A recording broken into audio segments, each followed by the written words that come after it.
నమస్కారం, reporter TV news కి స్వాగతం. హెడ్లైన్ చూద్దాం.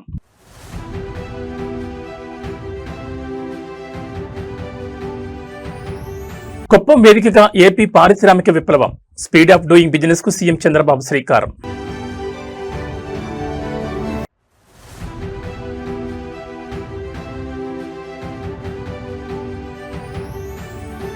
ఏపీ అథ్లెట్లకు మంత్రి లోకేష్ స్పెషల్ డిన్నర్, క్రీడాకారుల్లో సరికొత్త ఉత్సాహం.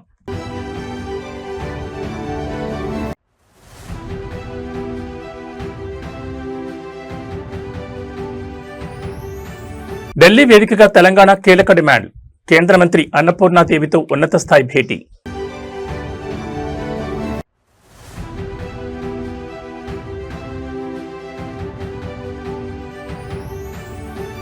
యాభైవ పడిలోకి కేటీఆర్, పుట్టినరోజు వేళ సరికొత్త సేవా శకానికి శ్రీకారం. ఇక డీటెయిల్స్ చూస్తే ఆంధ్రప్రదేశ్ పారిశ్రామిక ముఖ చిత్రాన్ని మార్చే సరికొత్త శకానికి ముఖ్యమంత్రి చంద్రబాబు నాయుడు తన సొంత నియోజకవర్గం కుప్పం వేదికగా శ్రీకారం చుట్టారు. ఈజ్ ఆఫ్ డూయింగ్ బిజినెస్ కాలం ముగిసిందని, ఇకపై ఏపీ అంటే స్పీడ్ ఆఫ్ డూయింగ్ బిజినెస్ అని సరికొత్త నినాదాన్ని వినిపించారు. కుప్పం కేవలం ఒక నియోజకవర్గం కాదు, అది నా గుండె చెప్పడు, నా ఒక ఎమోషన్ అంటూ భావోద్వేగానికి గురైన చంద్రబాబు కుప్పాన్ని దేశంలోని అత్యుత్తమ ఆదర్శ నియోజకవర్గంగా తీర్చిదిద్దేందుకు స్వర్ణ కుప్పం విజన్ 2029ని లాంచ్ చేశారు. గుడిపల్లి మండలం పొగురుపల్లిలో జరిగిన స్వర్ణ కుప్పం పెట్టుబడుల వేదిక బహిరంగ సభలో ముఖ్యమంత్రి ఏకంగా 9,322 కోట్ల విలువైన 27 పరిశ్రమలకు శంకుస్థాపనలు మరియు ప్రారంభోత్సవాలు చేశారు. ఈ ప్రాజెక్టుల ద్వారా కుప్పం నియోజకవర్గంలోని దాదాపు 39,000 మంది యువతకు నేరుగా ఉద్యోగ అవకాశాలు రాబోతున్నాయి.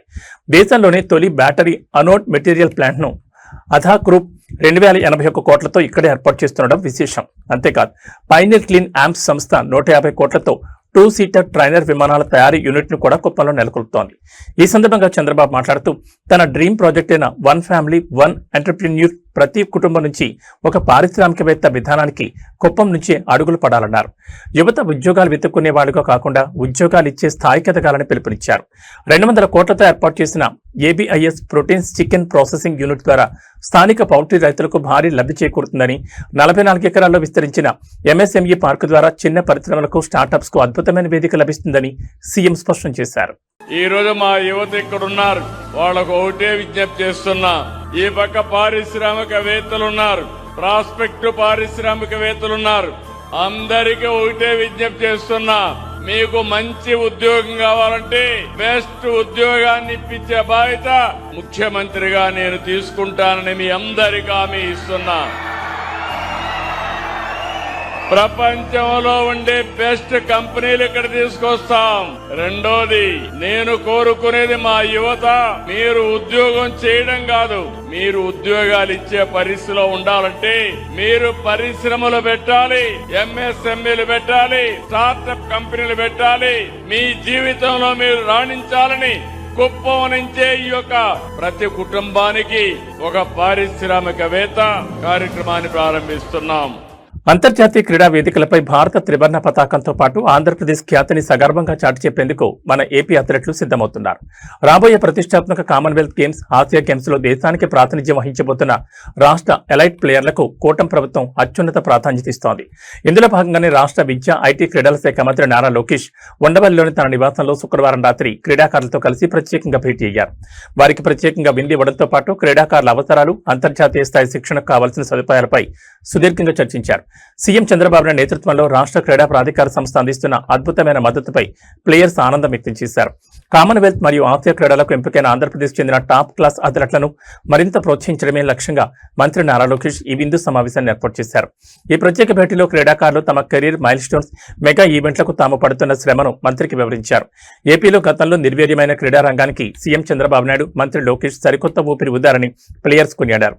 అంతర్జాతీయ పోటీల్లో పాల్గొనే ప్లేయర్లకు వరల్డ్ క్లాస్ కోచింగ్, స్పాన్సర్షిప్ మరియు అవసరమైన కిట్స్ అందించడంలో శాప్ ఎంతో చురుగ్గా వ్యవహరిస్తోందని వారు గుర్తు చేశారు.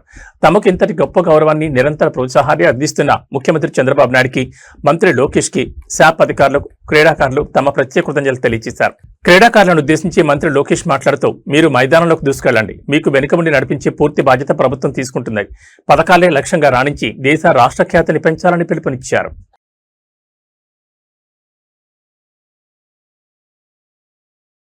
కేంద్ర రాష్ట్ర ప్రభుత్వాల భాగస్వామ్యంతో నడిచే మహిళా శిశు సంక్షేమ పథకాలకు సంబంధించి తెలంగాణ ప్రభుత్వం ఢిల్లీ వేదికగా అత్యంత కీలకమైన డిమాండ్లను కేంద్రం ముందుంచింది. దేశ రాజధానిలో కేంద్ర మహిళా శిశు సంక్షేమ శాఖ మంత్రి అన్నపూర్ణాదేవితో జరిగిన ఉన్నత స్థాయి సమావేశంలో తెలంగాణ ప్రతినిధులు పాల్గొన్నారు. పెరుగుతున్న జీవన వ్యయానికి అనుగుణంగా అంగన్వాడీల జీతాల్లో కేంద్ర వాటాను భారీగా పెంచాలని, అలాగే రాష్ట్రంలో విజయవంతంగా నడుస్తున్న పాలు, అల్పాహార పథకాలకు కేంద్రం నిధులు కేటాయించాలని గట్టిగా విజ్ఞప్తి చేశారు. ముఖ్యంగా తెలంగాణలోని టీనేజ్ ఆడపిల్లల రక్తహీనతను పూర్తిగా నిర్మూలించేందుకు 100 కోట్లతో రూపొందించిన ఒక స్పెషల్ ప్రపోజల్ ను కేంద్ర మంత్రి ముందుంచారు. ఢిల్లీలో జరిగిన అధికారిక సమావేశంలో తెలంగాణకు సంబంధించిన ప్రధానంగా 3 అంశాలపై కేంద్ర ప్రభుత్వం మద్దతును కోరారు. మొదటిగా రాష్ట్రంలోని అంగన్వాడీ కేంద్రాల్లో చిన్నారుల కోసం తెలంగాణ ప్రభుత్వం ఎంతో ప్రతిష్టాత్మకంగా అమలు చేస్తున్న బ్రేక్ఫాస్ట్ మిల్క్ ప్రోగ్రాం విజయవంతమైన తీరును కేంద్ర మంత్రి అన్నపూర్ణాదేవికి వివరించారు. క్షేత్రస్థాయిలో అద్భుతమైన ఫలితాలను ఇస్తున్న ఈ వినూత్న కార్యక్రమాన్ని మరింత బలోపేతం చేసేందుకు కేంద్రం తరపున ఆర్థిక సహాయం అందించాలని కోరారు. ఇక రెండో ప్రధాన అంశంగా ప్రస్తుతం అంగన్వాడీ టీచర్లు, హెల్పర్ల జీతాల్లో కేంద్ర ప్రభుత్వం కేవలం 20% వాటాను మాత్రమే భరిస్తోందని, మిగిలిన సింహభాగాన్ని రాష్ట్ర ప్రభుత్వమే చెల్లిస్తోందని గుర్తు చేశారు. ప్రస్తుతం ఉన్న మార్కెట్ ధరలు, పెరుగుతున్న జీవన వ్యయాన్ని దృష్టిలో ఉంచుకుని అంగన్వాడీ సిబ్బంది ప్రయోజనాల దృష్ట్యా కేంద్రం తన ఆర్థిక వాటాను తక్షణమే పెంచాలని డిమాండ్ చేశారు. వీటితో పాటు టీనేజ్ వయసులో ఉన్న బాలికల్లో ప్రధాన సమస్యగా మారిన అనీమియా నివారణకు ఒక ప్రత్యేక పౌష్టికాహార కార్యక్రమాన్ని ప్రతిపాదించారు. ఈ ప్రత్యేక పథకం అమలు కోసం తెలంగాణకు 100 కోట్ల ప్రత్యేక బడ్జెట్ కేటాయింపులు జరపాలని కేంద్ర మంత్రికి అధికారికంగా ప్రపోజల్స్ అందజేశారు. ఈ డిమాండ్లపై కేంద్ర మంత్రి అన్నపూర్ణాదేవి సానుకూలంగా స్పందించారు.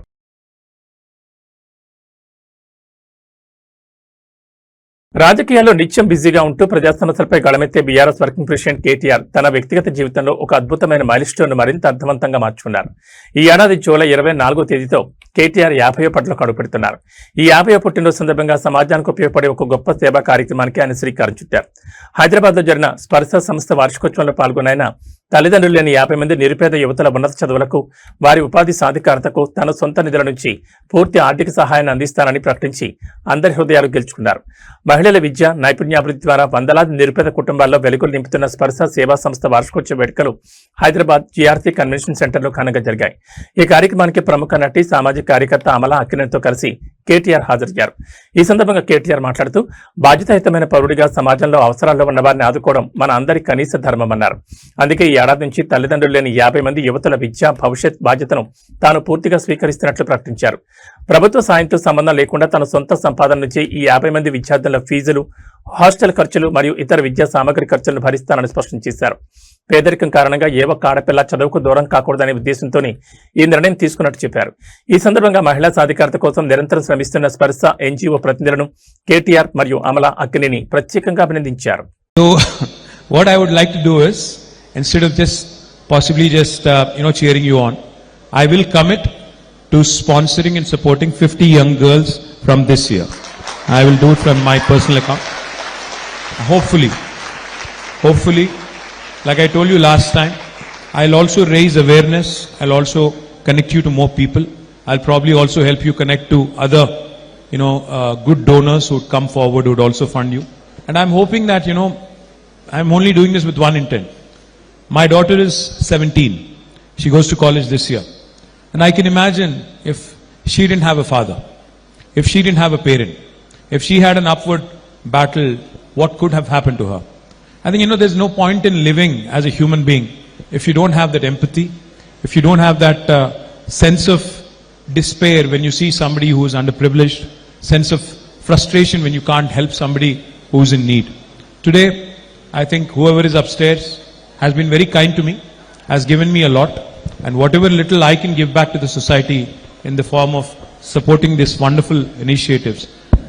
గ్లోబల్ మ్యానుఫ్యాక్చరింగ్ హబ్ గా భారత్ నిలిపే దిశగా కేంద్ర ప్రభుత్వం మరో భారీ అడుగు వేసింది. దేశ ఆర్థిక పారిశ్రామిక రంగాల రూపురేఖలను మార్చేలా శనివారం ఒకే రోజు 1,00,000 కోట్లకు పైగా నిధులతో కూడిన మెగా ప్రాజెక్టులకు ప్రధానమంత్రి నరేంద్ర మోడీ స్వయంగా శ్రీకారం చుట్టారు. రాజస్థాన్, గుజరాత్ రాష్ట్రాల్లో సుదీర్ఘంగా సాగిన ఈ పర్యటనలో విమానయానం, మెట్రో రవాణా, గ్రీన్ ఎనర్జీ, పెట్రోకెమికల్స్ తో పాటు ఎంతో కాలంగా దేశం ఎదురుచూస్తున్న సెమీ కండక్టర్ చిప్ తయారీ రంగానికి మోదీ బూస్టింగ్ ఇచ్చారు.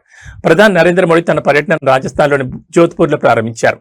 అక్కడ 480 కోట్లతో 20 లక్షల మంది ప్రయాణికులను హ్యాండిల్ చేసే సామర్థ్యంతో రాజస్థాన్ రాయల్ హెరిటేజ్ శైలిలో నిర్మించిన సరికొత్త ఎయిర్పోర్ట్ టెర్మినల్ ను ప్రారంభించారు. ఇదే వేదికపై నుంచి దేశవ్యాప్తంగా విమానయాన రంగాన్ని మరింత బలోపేతం చేసేందుకు 28,840 కోట్ల అంచనా వ్యయంతో మోడిఫైడ్ ఉడాన్ పథకానికి గ్రీన్ సిగ్నల్ ఇచ్చారు. అనంతరం బాలోత్రాలోని పచ్పదరకు చేరుకున్న ప్రధాని హిందుస్థాన్ పెట్రోలియం మరియు రాజస్థాన్ ప్రభుత్వం సంయుక్తంగా 79,450 కోట్లతో నిర్మించిన దేశంలోని మొట్టమొదటి greenfield integrated refinery come petrochemical complex ను జాతికి అంకితం చేశారు. అలాగే 13,000 కోట్ల జైపూర్ మెట్రో ఫేజ్ 2 ప్రాజెక్టుకు శంకుస్థాపన చేయడంతో పాటు బికనీర్లో నిర్మించిన 1300 మెగావాట్ల సోలార్ పవర్ ప్లాంట్ ను ప్రారంభించారు. ఇక పర్యటన ముగింపులో గుజరాత్లోని సనంద్కు చేరుకున్న PM Modi India semiconductor machine కింద 7,500 కోట్లతో టాటా మరియు సిజీ సెమీ సంయుక్తంగా నిర్మించిన అత్యాధునిక ఓఎస్ఏటి సెమీకండక్టర్ ప్లాంట్ను లాంచ్ చేశారు. ఆటోమొబైల్, 5G, కృత్రిమ మేధస్సు, AI రంగాలకు అవసరమైన చిప్లను ఈ ప్లాంట్ దేశీయంగానే అందించబోతోంది. ఆంధ్రప్రదేశ్లో అధికారంలో ఉన్న కూటమి ప్రభుత్వానికి ఇప్పుడు సొంత పార్టీల అంతర్గత విభేదాలు పెద్ద తలనొప్పిగా మారుతున్నాయి. వైఎస్ఆర్ కడప జిల్లా బద్వేల్ నియోజకవర్గ తెలుగుదేశం పార్టీలో వర్గపోరు ఒక్కసారిగా బట్టబయలింది. నియోజకవర్గంలో రితీష్ రెడ్డి, సూర్యనారాయణ రెడ్డి వర్గాల మధ్య చాన్నాళ్లుగా సాగుతున్న ఆధిపత్య పోరును శాంతింపజేసేందుకు వెళ్లిన రాష్ట్ర మంత్రి సవితకు తీవ్ర చేదు అనుభవం ఎదురైంది. మంత్రి ముందే ఇరు వర్గాల నాయకులు, కార్యకర్తలు ఒకరిపై ఒకరు రెచ్చిపోతూ తమ నాయకుడికి ఇన్ఛార్జ్ పదవి ఇవ్వాలంటూ భారీ ఎత్తున నినాదాలు చేశారు. దీంతో సమన్వయ కమిటీ సమావేశం కాస్త తీవ్ర రసాబాద్గా మారింది. బద్వేల్ నియోజకవర్గంలో టీడీపీ బలాన్ని పెంచేందుకు పార్టీ అధిష్టానం కొన్ని కీలక మార్పులకు శ్రీకారం చుట్టింది. ఇందులో భాగంగా గతంలో చురుగ్గా ఉన్న రితీష్ రెడ్డిని కొంతకాలంగా పక్కన పెడుతూ సూర్యనారాయణ రెడ్డికి నియోజకవర్గ పూర్తి బాధ్యతలను అప్పగించేందుకు అధిష్టానం ముమ్మర ప్రయత్నాలు చేస్తోంది. ఈ పరిణామాలపై రితీష్ రెడ్డి వర్గం తీవ్ర అసంతృప్తితో రగిలిపోతోంది. ఈ క్రమంలోని ఇరు వర్గాల మధ్య సయోధ్య కుదిర్చేందుకు మంత్రి సబిత నేతృత్వంలో బద్వేల్లో ప్రత్యేక సమావేశం ఏర్పాటు చేశారు. అయితే సమావేశం ప్రారంభం కాగానే ఇరు వర్గాల కార్యకర్తలు ఒక్కసారిగా రెచ్చిపోయారు. మా నాయకుడికే ఇన్ఛార్జ్ పదవి ఇవ్వాలి, లేదంటే ఊరుకునేది లేదంటూ మంత్రి ముందే పోటాపోటీగా నినాదాలు చేస్తూ రచ్చలేపారు. ఎంత సర్ది చెప్పినా కేడర్ వినకపోవడంతో మంత్రి సరిత తీవ్ర ఆగ్రహం వ్యక్తం చేశారు. నేను కూడా రాయలసీమ బిడ్డనే, నా ముందే ఇలాంటి పనులు చేస్తే సాగవు, మీరు ఇలాగే ప్రవర్తిస్తే ఇక్కడున్న ప్రతి విషయాన్ని నేరుగా ముఖ్యమంత్రి చంద్రబాబు నాయుడు దృష్టికి తీసుకెళ్తానంటూ గట్టిగా వార్నింగ్ ఇచ్చారు. అయినప్పటికీ ఇరు వర్గాలు ఏమాత్రం తగ్గకుండా నినాదాలు కొనసాగించడంతో సమావేశం పూర్తిగా గందరగోళంగా ముగిసింది.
బద్వేల్ తెలుగుదేశం పార్టీలో అంతర్గత విభేదాలు చివరికి నడి రోడ్డుపై హింసాత్మక ఘర్షణకు దారితీశాయి.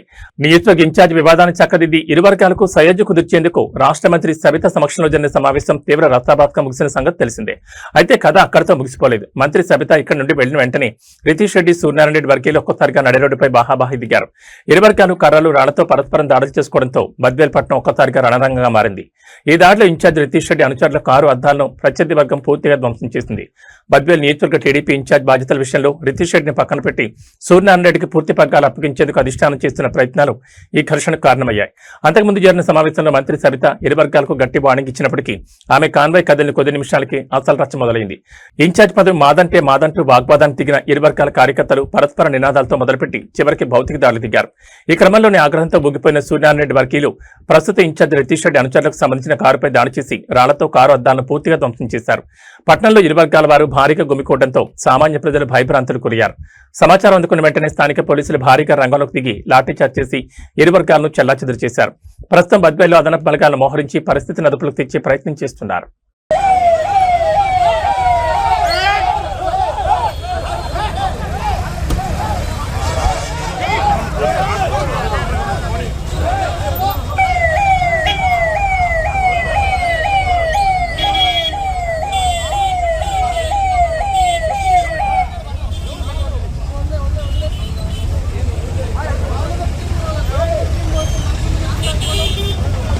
హైదరాబాద్ నగరంలో చెరువుల పరిరక్షణ, ఎన్క్రోచ్మెంట్ల తొలగింపు పేరిట దూసుకుపోతున్న హైడ్రా బుల్డోజర్లు చివరికి పేద మధ్యతరగతి ప్రజల పొట్టకొడుతున్నాయా?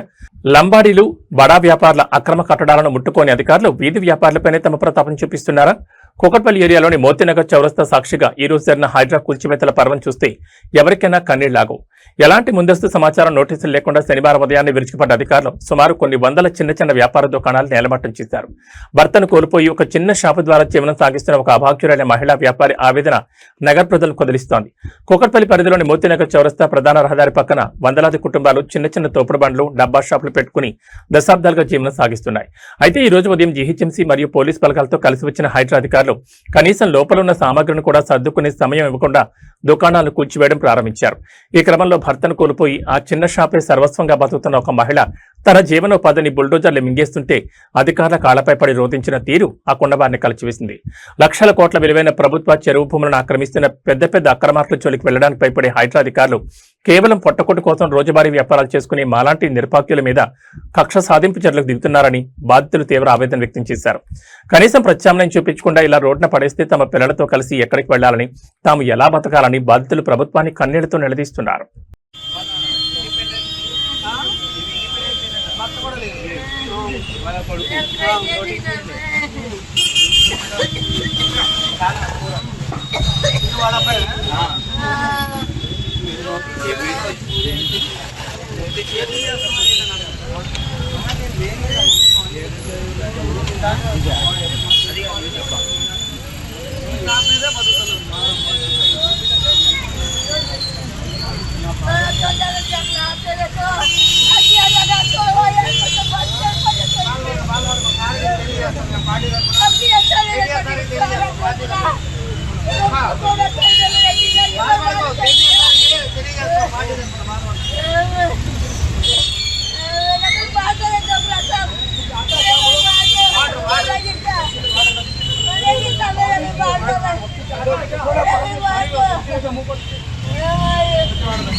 मेरा बच्चा ने खाना छीन लिया, मेरा हस्बैंड नहीं है, मैं कैसे जीना बोलो तुम लोग। मेरा नंबर तोड़ दिया तो मैं क्या खाऊं? इतने साल से, आज 30 साल 35 साल से है मैं जीना। आज कहाँ जा बोलो, मेरा मरद मर कितने साल हो गया, 10 से मेरे साल हो गए। आज कहाँ जाना मैं बोलो? तुम लोग सब बर्बाद कर, तुम लोग की जिंदगी बर्बाद हो जाएगा, देख लेना तबाह हो जाएगा तुम लोग का जिंदगी। रेवंत रेड्डी कुलचे हाइड्रा जिंदगी बर्बाद होगा तुम लोग का।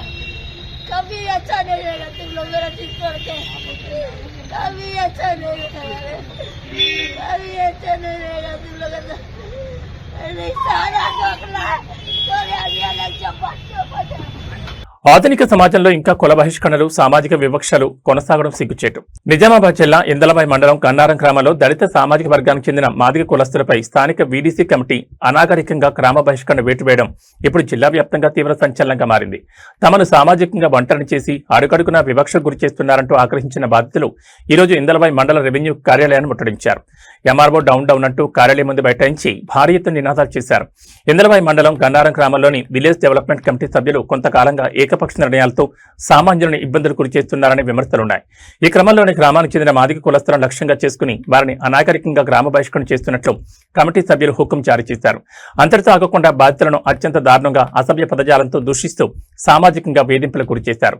ఈ వివక్షను సహించని బాధిత కుటుంబాలు, దళిత సంఘాల మద్దతుతో ఇందలబా ఎంఆర్ఓ కార్యాలయం వద్దకు భారీ ర్యాలీగా చేరుకున్నారు. కార్యాలయం ముఖద్వారం వద్ద బైఠాయించి రెవెన్యూ యంత్రాంగం మరియు ఎంఆర్ఓ తీరుకు వ్యతిరేకంగా ఎంఆర్ఓ డౌన్ డౌన్ అంటూ ఆకాశమంతా నినాదాలతో హోరెత్తించారు. తమకు గ్రామంలో రక్షణ కల్పించాలని, రాజ్యాంగ విరుద్ధంగా వ్యవహరిస్తున్న వీడీసీ కమిటీ సభ్యులపై కఠినమైన చట్టపరమైన చర్యలు తీసుకునే వరకు కదలేదు లేదని బాధితులు భీష్మించి కూర్చున్నారు.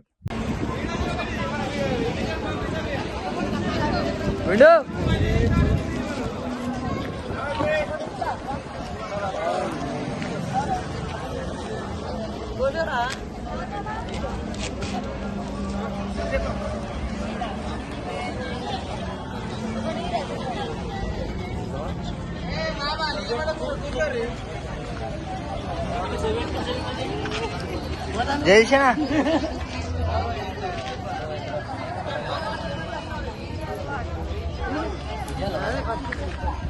సప్తసాగర దాచే ఎల్లు సినిమాతో తెలుగు, కన్నడ ప్రేక్షకులకు అమాయకపు చూపులతో అద్భుతమైన నటనతో దగ్గరైన బ్యూటీ రుక్మిణి వసంత్. స్క్రీన్ పై చాలా పద్ధతిగా, హోమ్లీగా కనిపించే ఈ కన్నడ కస్తూరిలో ఇంత క్యూట్ అండ్ ఫన్నీ యాంగిల్ కూడా ఉందా అనిపించేలా ఓ క్రేజీ వీడియో ఇప్పుడు నెట్ ఛానళ్లను తెగ నవ్విస్తోంది.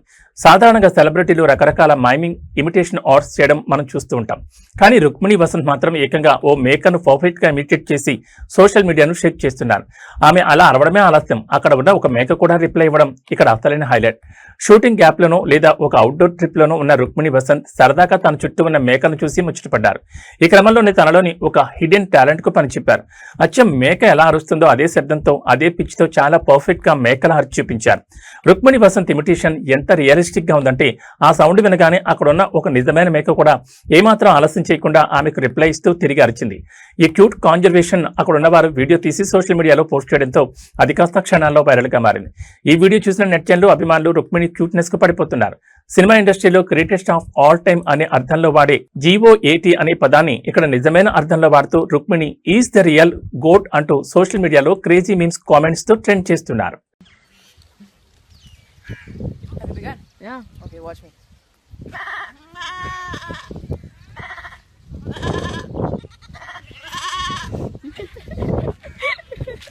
గత 2 రోజులుగా వరుసగా భారీ పెరుగుతూ కొనుగోలుదారుల కుండెల్లో రైలు పరిగెత్తించిన బంగారం ధరలు ఇవాళ పసిడి ప్రియులకు స్వల్ప ఉపశమనాన్ని ఇచ్చాయి. హైదరాబాద్ బులియన్ మార్కెట్లో వరుసగా పరుకు బ్రేక్ వేస్తూ ఇవాళ గోల్డ్ రేట్లు స్వల్పంగా తగ్గుముఖం పట్టాయి. అంతర్జాతీయంగా డాలర్ ఇండెక్స్ ఒడిదుడుకులు, మార్కెట్ లాభాల స్వీకరణ నేపథ్యంలో 24 క్యారెట్ల మేలిమి బంగారం మరియు 22 క్యారెట్ల ఆభరణాల బంగారం ధరల్లో మార్పులు చోటు చేసుకున్నాయి. అయితే వెండి మాత్రం ఏమాత్రం తగ్గకుండా కిలో 2,60,60,000 రూపాయల గరిష్ట స్థాయి వద్ద కొనసాగుతోంది.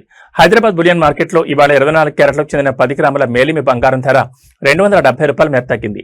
దీంతో నిన్నటి భారీ ధర నుంచి దిగివచ్చి ప్రస్తుతం మార్కెట్లో 10 గ్రాముల రేటు 1,46,730కి చేరింది. అదేవిధంగా సామాన్యులు ఎక్కువగా కొనుగోలు చేసి 22 క్యారెట్లకు చెందిన 10 గ్రాముల ఆభరణాల బంగారం ధర కూడా 250 మేర తగ్గింది.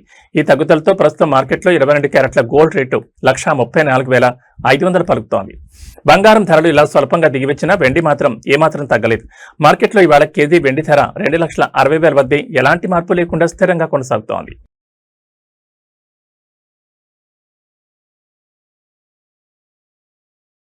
రెండు తెలుగు రాష్ట్రాల ప్రజలకు వాతావరణ శాఖ హెచ్చరిక జారీ చేసింది. ఎండలతో అల్లాడుతున్న వాతావరణం ఒక్కసారిగా మారబోతోంది. బంగాళాఖాతం ఏర్పడిన అల్పపీడనం రానున్న 2 రోజుల్లో మరింత బలపడి తీవ్ర అల్పపీడనంగా మారనుందని IMD స్పష్టం చేసింది. దీని ప్రభావంతో ఇటు ఆంధ్రప్రదేశ్లోని ఉత్తర కోస్తా ప్రాంతాలు, అటు తెలంగాణలోని ఉమ్మడి ఉత్తర జిల్లాలు వాన గుప్పెట్లకు వెళ్లనున్నాయి. ఈ రోజు నుంచే కరడుగట్టిన మేఘాలు కమ్ముకుని పలు జిల్లాల్లో జలప్రళయం సృష్టించే అవకాశాలున్నాయని అధికారులు అంచనా వేస్తున్నారు. వాతావరణ శాఖ తాజా బులెటిన్ ప్రకారం బంగాళాఖాతంలో కదులుతున్న ఈ అల్పపీడన వ్యవస్థ వల్ల ఈ రోజు నుంచి ఆంధ్రప్రదేశ్లోని ఉత్తర కోస్తా జిల్లాలో ఎడతెరిపి లేకుండా భారీ వర్షాలు కురిసే ఆస్కారం ఉంది. ముఖ్యంగా విశాఖపట్నం, విజయనగరం, శ్రీకాకుళం, ఉభయ గోదావరి జిల్లాల యంత్రాంగాన్ని అప్రమత్తం చేశారు. అదే సమయంలో దక్షిణ కోస్తాంధ్రతో పాటు రాయలసీమ వ్యాప్తంగా అక్కడక్కడ చెదురుమదురుగా ఓ మోస్తరు వర్షాలు పడే అవకాశం ఉంది. ఇక తెలంగాణ విషయానికి వస్తే హైదరాబాద్ వాతావరణ కేంద్రం ఉత్తర తెలంగాణకు హై అలర్ట్ జారీ చేసింది. ముఖ్యంగా ఉమ్మడి ఆదిలాబాద్, నిజామాబాద్, జగిత్యాల, పెద్దపల్లి జిల్లాల్లో భారీ నుంచి అతి భారీ వర్షాలు కురిసే అవకాశం ఉందని శాస్త్రవేత్తలు స్పష్టం చేశారు. కొన్ని లోతట్టు ప్రాంతాలు జలమయమయ్యే ప్రమాదం ఉందని, వాగులు వంకలు పొంగిపొర్లు ఛాన్స్ ఉందని హెచ్చరించారు. వర్షాలతో పాటు గంటకు 40 నుంచి 50 కిలోమీటర్ల వేగంతో ఈదురుగాలులు వీస్తాయని, పిడుగులు పడే ప్రమాదం కూడా ఉన్నందున రైతులు, గ్రామీణ ప్రజలు చెట్ల కింద, బలహీనమైన గోడల కింద ఆశ్రయం పొందొద్దని సూచించారు.